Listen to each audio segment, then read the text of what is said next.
Welcome to the Mom and Mind podcast. I'm your host, Dr. Kat, and on this episode, I am joined by Allie Barker. She's a licensed clinical social worker specializing in perinatal mental health, and today we are going to get into mom shame and the difference between guilt and shame, some of the common triggers for guilt and how we can navigate them, and how societal pressure contributes to mom shame. This is a topic that even if you haven't heard about it, if you hear the words mom shame, mom guilt, you know what that feels like if you're a mom. And you also know how it impacts you. You may not be able to put words to it. You may not fully understand what is going on and why it feels that way, but that's what we're going to be talking about today. It's useful to have these conversations so we can start to break it down and really understand why we feel the way we feel. Allie's been clinically practicing since 2018, and after experiencing a difficult pregnancy during the pandemic and navigating postpartum anxiety, depression, and OCD, she realized how common yet isolating these struggles really are. This led her to shift her entire clinical focus to supporting individuals through fertility challenges, pregnancy, and postpartum transitions. She's really passionate about helping parents navigate the mental and emotional challenges that come with new parenthood, from unrealistic societal expectations to the deep-rooted shame, and find joy in the small moments. She brings professional experience and personal understanding, creating a compassionate and judgment-free space for parents. Allie's excited to bring her insight into today's conversation and help dismantle the overwhelming experience of mom shame. So let's dive in and meet Allie. Welcome, Allie. Thank you so much for being here. Thank you. I'm very excited. Yes, I am too. And you are going to be talking with us about a really important and I don't know if hot topic is the right word, but it comes up a lot, which is mom shame, mom guilt. And a lot of people are dealing with this, and sometimes it doesn't even register. That's what's going on. So, anyways, I'd love for you to start with sharing with us some kind of how you understand mom shame and mom guilt, how you view it while you're helping folks. Yep.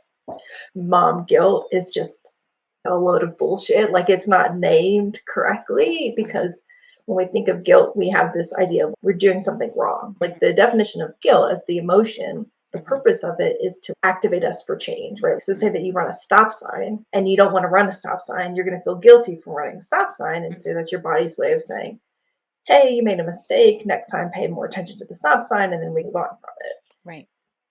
But this idea of mom guilt is not, we're not actually making mistakes, right? Anytime we feel like guilty for things, we're not doing anything wrong. We just have the perception that we're doing something wrong. And so I like to put it into two different categories. So this idea of guilt is very much like an external behavior, i.e., like we run a stop sign. Right. And shame is like the internal experience of that behavior or that whatever. Uh-huh. And I like to put in this like parenting role. So say that you have a value for your kids of not raising your voice. Cool. It's a good value to have, a good guideline, whatever. Right. And your kids are running around, something happens and you raise your voice at them. Okay, you're going to feel something, right? You're going to feel guilt, right? You're going to be like, that feels icky. I didn't like it. It doesn't really go with my values. And so then that would motivate you for some change. Okay, what's going around me? How do I make sure I navigate that? You would apologize to your kid and move on. That's guilt, right? Now it's a very like guilt, put it in a package, tie it up in a bow, be done with. But when shame comes in, it takes it one step further of, oh, I yelled at my kid. I'm a bad mom. I'm a bad parent. I'm failing them. When in reality, so we just went from like a guilt experience. So I made a mistake. I apologize. And we stepped into this category of like shame of an internal experience of I failed. I'm a bad mom. I'm doing all these terrible things. When in reality, like you just made a mistake. We can apologize and move on from it. But society doesn't let us do that. So I think it's just named incorrectly. Like it should very well be mom shame versus mom guilt. Yeah, that makes a lot of sense. Shame really gets in there. It goes so deep to be touching on who you are as a person. Ooh, I wonder when people have depression or anxiety, there's already some sense of the shame feeling that comes with it. But certainly, you don't have to be depressed or anxious to be feeling this. What, like, how do you see it playing out, this shame? What is it doing to people? Yeah. You don't have to be depressed to feel shame. I think any person that lives in our world, especially in the Western side of the world, we have these expectations that are put on moms, women in general, like all of those things. And so you could be the most well adjusted parent in the whole world, and you could still feel that we're doing something wrong because society continues to put these expectations on moms and on parents in general that are just completely unattainable. So you could be having the most wonderful day in your life, but society tells you that you have to like your a kid has to have the most well-balanced meal in the whole world, and then you're like, I don't know, I'm going to give you a hot dog for dinner because I can't think right now and I'm whatever. And then the expectation comes in, oh, you're failing them, you're a bad mom because you didn't give them this balanced meal. And so it just, I think it shows up everywhere because Sure. society has this expectation of perfection when you're a parent, but even Right. if you're not like depressed or anxious or whatever, like if you just exist, you're essentially existing while you're failing because the expectations are just way too high. Ugh, that's so real. And it is a horrible feeling. It's a lot to hold. Like you named the food thing, which comes up a lot for sure, but there are many other ways. What are some of the things that you like maybe people wouldn't think about necessarily, or things that, happen a lot? Just examples of that mom guilt, or where the mom guilt, mom shame could be activated. Yep. Yeah. What I see, it comes up a lot of like screen time. And Oh, so say that you're having a tough day and you're like, oh, I just need a break and I'm gonna put my kid in front of the TV, and then we feel shame from, oh no, you can't do that. If you need a break, like we're gonna do what we can do. I feel like people experience a lot of shame when they're annoyed by their kids. mm. And so sometimes kids are just really annoying. And I think that there's this societal expectation of you have to be happy to see your kid every second of every day. And so when we feel annoyed by them, then we just feel really like, I'm doing something wrong. There's something wrong with me as a parent because I'm not enjoying this like super special connection with my kid when I've been with him this all this time. It's just you also just need a break from them, and that's okay. Yeah. Even, yeah, taking a break then feels bad. And there you could just easily feel run into the ground and burnt out by navigating all of this. What are some things that you help people with in terms of navigating this? How do you support people to walk through all of this? Yeah. The biggest thing is just acknowledging that it exists. Think if you think about pop culture, social media, or whatever, we think about, okay, when you think of a good mom, like, what do you think of? And sometimes I have people like map that out. And then I said, and how realistic is that? And the answer is always, oh, the 0%, like negative Mhm. 10% realistic for me to hit this goal. And so I think first is the acknowledgement of we have to set our expectations, not what we feel like the world wants us to be in, but we have to set the expectations based on what are our values. And that's normally what I do. We always start out with what values do you want to bring with you into your parenthood journey? And we start there, and those are the markers. Like, and that first example of I value not raising my voice in my kid, and I raise my voice in my kid, then it's okay, then apologize, name it, and then move on from it. So not only are you like your reaction is based on your values, not the Mhm. world's values, but Yep. your values. And you acknowledge that humanity part. So you apologize to your kid, giving them the opportunity to learn that's what normal humans do. And then we can move on from it. Navigating it, I think, just starts with the awareness of it, Mhm. talking about it so we can begin to dismantle this idea of what parenthood actually looks like, and then figuring out like what is really important to you and how do we make sure that's involved in your day-to-day life, not what do you feel like society wants you to do, so we don't have that as our like guiding force. If you, to use the example you use later of screen time, like part of your needs for your own well being is some downtime for you, and whatever you decide, that means that it's okay for your kid to have whatever amount of time watching a show or something like that. One thing that comes up too is there's the guilt from society and stuff, but then I've seen it within different parenting and parenting styles. What one partner might think is an okay thing to do and the other doesn't. And then there's this other layer of guilt. Like, not only is society telling me my kid can't have screen time, but now my partner who's not even here all day is saying, oh, this kid can't even watch a half an hour. I'm using a real example of stuff I've heard that becomes really complex when it's impacting the couple or the partnership. How do you help them cope with that? Help people cope with that? Yeah, really, in the most ideal world, would be to start these conversations when you're pregnant. That's my way of dismantling these things, is to have these conversations when you're pregnant. So that's a focus of my practice. Like, that to me is the most ideal way, but it doesn't happen like that. But like, maybe one day it will. And really, to me, it's having those conversations of not in the moment. So, say that if you're in the example that you gave, you've been at home with the kids all day and you're like, I need a break, my brain's going to explode. And the kids are watching TV, the partner comes home, it's like, why are the kids watching TV? Were they watching all day? Whatever. Yeah, That's not the time to have the conversation. that's Yeah, understandable. that's not going to go well. And so, this idea of having those conversations in the most neutral, calm, safe, like not even in the house would be the way to do it. And I think having this time of essentially, what did you learn from your parents that you want to take with you? What do you want to leave? We also have to do like within the realm of like being realistic about Right. it. Yeah, it is hard because we have access to all kinds of information, some of it accurate, some of it not. And we're trying to base our parenting decisions on that and how we take care of ourselves on that. It's almost too much. There's just too much coming at us. Like, yeah, part of it, I guess, has to be weeding, like you were saying, like figuring out what works for you. Yeah. Yeah.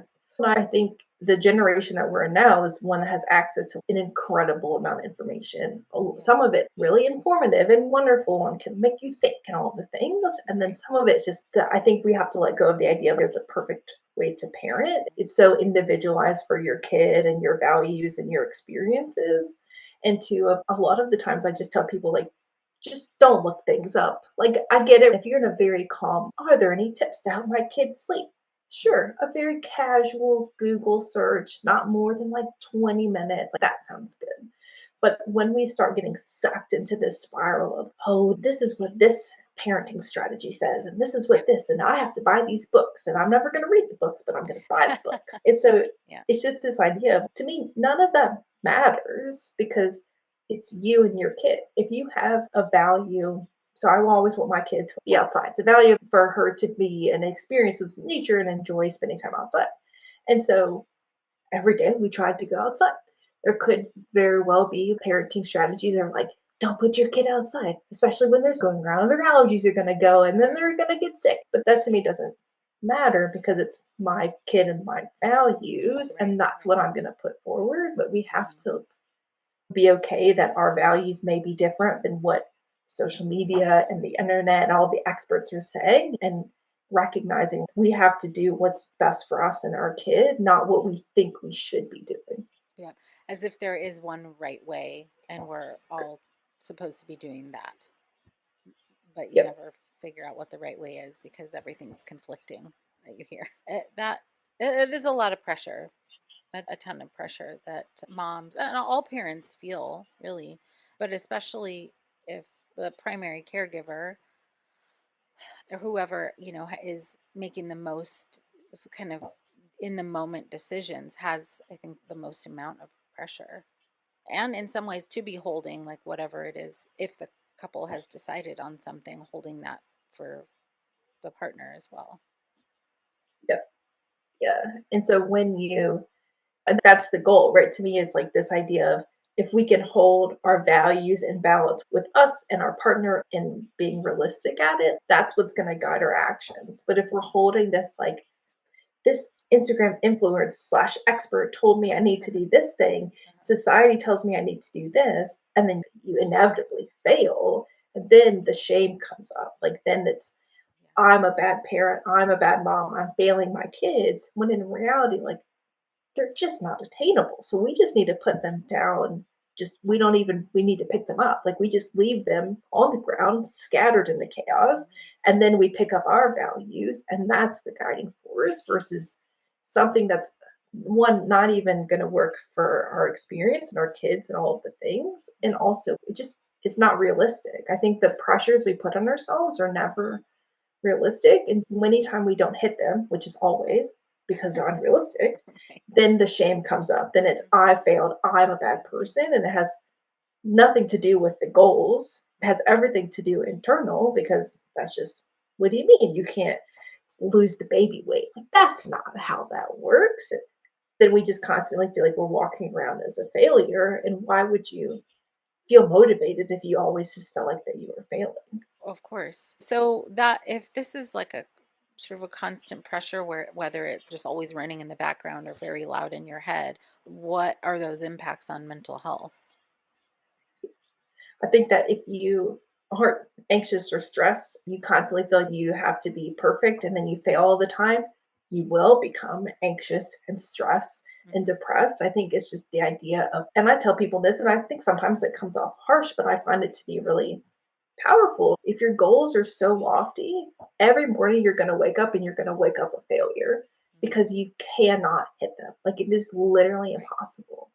So why would you put yourself in the position of, you're going to wake up a failure? And so why would you go through the rest of your day like wanting to have a wonderful time? Like, you're not going to want to do that. And I think the acknowledgement of shame and this pressure is so prevalent and so intense that Yeah. if we can't name it or acknowledge it, then it will make us have anxiety. We will have bouts of depression. We will struggle for some semblance of control, which may come out in OCD type tendencies. It's just the idea of, it's always going to be too much until we put it down, and then the impact will obviously lessen from that. That is so important because if you're, like you said, not motivated or like you're feeling, I don't love this phrase, but beat down by like this the constant barrage of feeling like you're not enough, of course you're not going to want to do that. And that's going to, yes, impact your mental health. It's could potentially start impacting your relationships. It could impact potentially what you're doing with your kids, how you're interacting with your kids. If you're starting to get really down and really anxious, gosh, it's like walking on a tightrope. You can't do anything right and you don't know what's the right thing to do. It's really rough.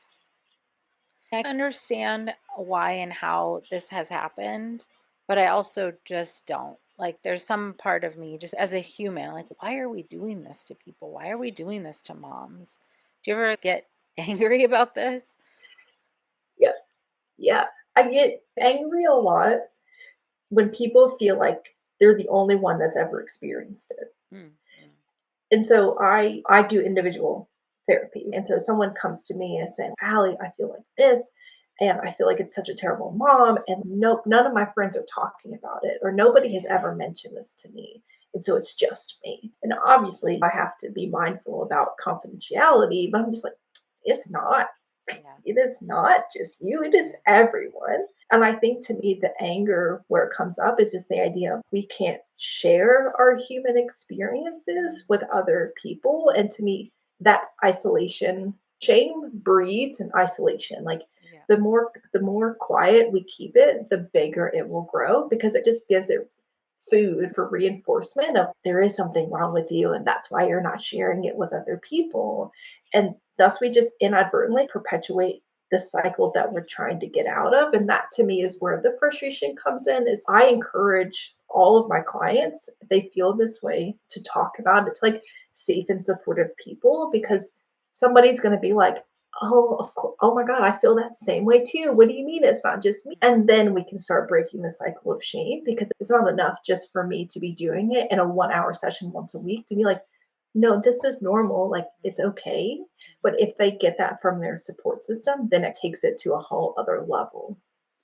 Oh, that could take a little while for somebody who's deep in it to feel comfortable enough, but just that they can express it to somebody because there's all this other stuff that if you even express that you have this shame or you feel like a bad mom, the fear is you don't assume that somebody's going to say, "No, you're not. You're doing a great job." You assume that they're going to double down on what you're saying or see your quote unquote failures and then you're going to be super vulnerable. Yeah, and then you're vulnerable, and then the shame just flares up. So then we're not breaking the cycle. So say that you felt vulnerable and you like, okay, I'm having a bad day. I feel like I'm a bad parent. And then you go on social media and you see all these people like, I'm thriving. Look how regulated my child is. Look at them control and manage their emotions or whatever it may be. Like, look at all of the sensory bends that I have created for my child. And what do you mean you're sitting on the couch scrolling through your phone? When in reality, that's just manifesting and making the shame grow bigger and bigger. When it's just like, you just happened to catch it at a really bad time. It was very thought out for them. It's very social media so much right as this is the highlight of my life because no one's posting like I couldn't get out of bed today. How are you doing? But those are the topics and those are the conversations we need to break out of this it's cycle slash just like societal pressure expectation of just like parenthood in general, like being the perfect mom. Sure. And I think I'm just thinking through, again, to use social media as an example, places where it can be supportive is when people are real and share what's really going on. Like mostly the responses are like, me too. I'm so glad you said something. I've been feeling that way for you. I didn't know that other people felt like that kind of stuff. Occasionally there'll be a jerk in there that says the things that are the reason why we have this problem in the first place. Yep.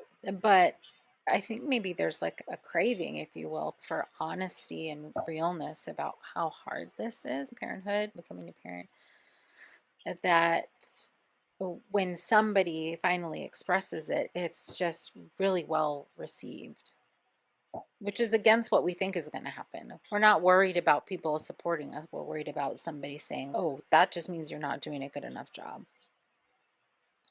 Correct. It's if your house is messy and somebody comes into your house and you say, "Oh, I'm so sorry I wasn't able to clean," you expect them to be like, "Oh, that's fine. Yeah, it doesn't matter, whatever." But where the fear is that somebody's going to be like, "Yeah, you're right. It is disgusting in here. I have to leave." And that's the fear, right? The fear is that someone is going to double down in your experience and make the shame feel worse. And so then our brain are like, "Why would I even put you in a situation where that could happen?" Thus continuing to keep that like isolation secrecy kind of space, and it's like a little bit of a way of protection to make Yeah. not make it bigger. And then two, though, it's just but it's the inability to share those feelings with anyone, but we need to share them with safe and supportive people. That's always the disclaimer I ask tell people all the time. I'm like, cool, like I want you to share this with safe and supportive people. Like we have to have people that will not react in that way when we share those things. Ugh. Yeah, there's so many. I'm just thinking through a lot of the ways that like early childhood or early like growing up could feed into it in terms of like why it might be hard to share, or maybe somebody didn't have a supportive person to go to, or maybe they were shamed a lot as a child. There's just potentially a lot of layers as to why it would be hard to share. So it like going to therapy to sort through a lot of this is a really good option. Yeah. When you asked earlier about the impact on mental health, and I think a big part, if we, I work a lot with people who have postpartum OCD or history of OCD that kind of shows up. And a big part of that is just the idea of sometimes we just have scary thoughts, right? It's that book of whatever that book is called, the like, I have scary thoughts or something about whatever it is. So it's just this idea of sometimes brains are weird and being a parent is weird and you're going to have thoughts that feel scary, right? And I think OCD that comes up a lot, anxiety that comes a lot. There's a lot of fear of like, why would I have a thought about, oh my gosh, what if I drop my baby? Which is an incredibly common like intrusive thought that people experience, but nobody says that out loud, thus keeping it that ongoing, this is just a me internal experience, thus increasing the shame, thus making the thoughts bigger and more. And then we're just in this cycle when in reality, I'm just like, just say it out loud to safe and supportive people. Say it out loud to me, say it out loud to other people, and to acknowledge like somebody's going to say, me included in session, I'm like, yep, nope, had that, been there, had that thought. And people were like, what do you mean? I'm like, yeah, no, this is a very normal, weird, annoying, intrusive thought to have. And we're Right. just going to name it as such and then move on from it versus making it bigger than it needs to be. There is such power in that. Just naming it as in this kind of matter of fact way that you're describing. It takes the wind out of it. Yeah. for sure. So, yeah, I'm interested in talking a little bit more about how you're supporting people. There's a lot of what you're describing is like the naming it, the acknowledging it, the having this safe space. And it's really hard for people to shift from this feeling badly about themselves into what are we going towards? Yeah. I think the ultimate goal is just compassion. So it's this idea of just self-compassion, that like the age old talk to yourself as you would talk to a friend kind of thing. So don't say things in your head that you would never say out loud to somebody else, because why would you be such an asshole to yourself but you would never say those things to somebody else? It's just doesn't, it's not, we're not going to do anything with that.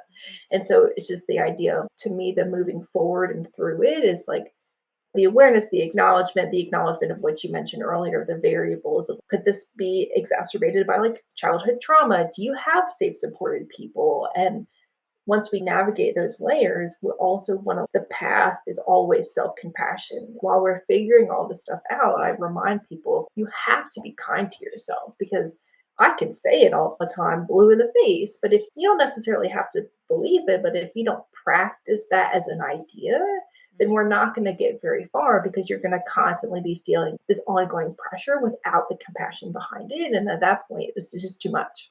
Yeah, there has to be space for people to have that compassion, to make mistakes, and for that to be okay. For that, as you mentioned before, just to be human is really a big part of this. I think we forget, pardon me. Yeah, we forget that it's okay to, or maybe we don't even know at times that it's okay to like make a mistake. And you gave a really good example early on that if this is with a kid, your child or something, you've had a blunder or made a mistake or something, it's okay to just to acknowledge it, apologize, and check in with them, whatever, validate and move through. That's a healthy. We're not meant to not make mistakes. That ideal is to, when we make mistakes, is to be able to acknowledge them, not hold it and make ourselves feel worse, do whatever repair can be done with partner, child, whoever, and move forward. Yeah. And that's how we stay in the guilt, going back to the guilt versus shame space, like that example of making a mistake, which we will do multiple times a day, Right. apologizing, having a conversation with your kid about that mistake, like that's very like, that's healthy, right? That's a healthy navigation of that experience. And when I tell people this all the time, I'm like, when you do that, is healthy for you, and it's also really healthy for your kid. Like you being able to say, hey kid, I made a mistake and I'm mindful about this in the future. How are you feeling? Let's validate it. No, I get mommy raised her voice and that's not what I want to do. I apologize for that and move on. And the more you practice it, like when your kids can will start doing that too. If Mm-hmm. my kid Yeah. says something, like she's able to acknowledge, hey, I made a mistake, or hey, like actually I was mad and I hit you and I know that's not okay. I'm sorry. And then we move on from it. And so not only are you giving yourself a lot of like space and compassion and like a healthy way of navigating those things, you're doing the same thing for your kid. And so we don't get a lot of that like validation because we don't see it very much from our kids. But when there comes a space and a time where the first time that my daughter, like, instead of saying it's okay, she said I'm safe. And so being like, oh, she is listening to me. Oh That's my so gosh, fun. that's beautiful. Yeah. That's Yeah. And beautiful. so we have to take those times and realize like what we say to ourselves matters, because our kids can feel that, like even if it's internal, like we it matters. And also we can use it as an opportunity to keep teach compassion for ourselves but also to them.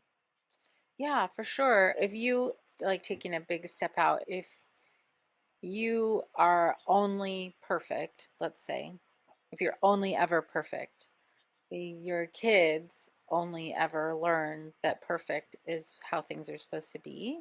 But with your example, if you realize your humanity and you can make the whatever, acknowledge your mistakes for them, then when it gives me hope for the future, for their future. They're like, hey, later on when they are making mistakes as an adult or whatever, a blunder. It doesn't even have to be a mistake. It just has to be something that they don't feel so great about, that they have that internalized voice that they practiced with you as a parent.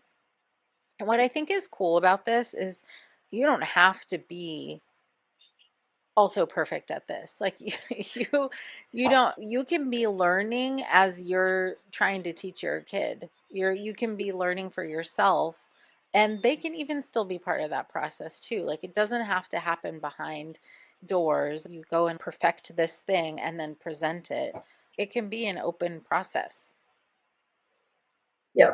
But we have to, yeah, and it's interesting you brought that up. I feel like I tell people that a lot. It's just this idea of, I said, you have to be okay with imperfection. We have to sit and tolerate discomfort. But when you fail at that, because you will fail, you can't maintain that like self compassion every second of every day. So at times you're going to slip up. Is then we can't go in with the intention that I'm going to be perfect in doing the homework that Allie gave me for therapy. And that's the Yeah. stick. I always give that disclaimer to people. I'm just like, you're going to make a mistake. You're not going to be able to follow the homework to a T. Like it's not possible, but you can't judge yourself for not for judging yourself. If we judge Yeah. ourselves for judging ourselves, and we just get into a space where just like self compassion at that point is totally out the window, and Right. that's not ideal.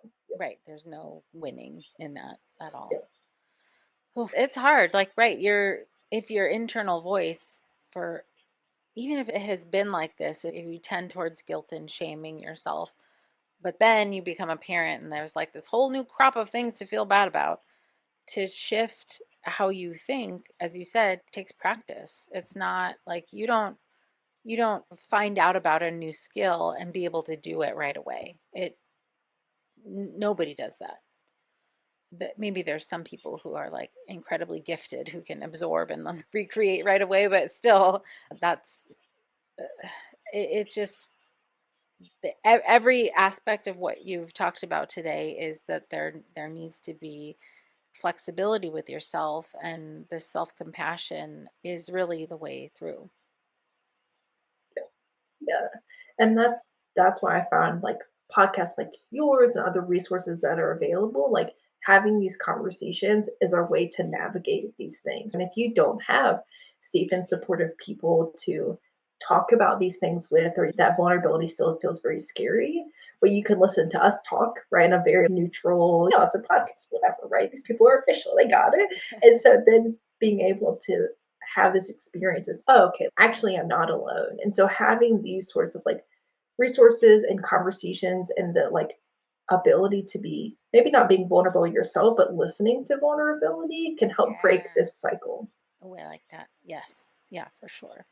Even if it's just like planting the seed that you can say, oh, maybe I don't have to feel this way about myself. That can be an important catalyst for change, for Yep. feeling better.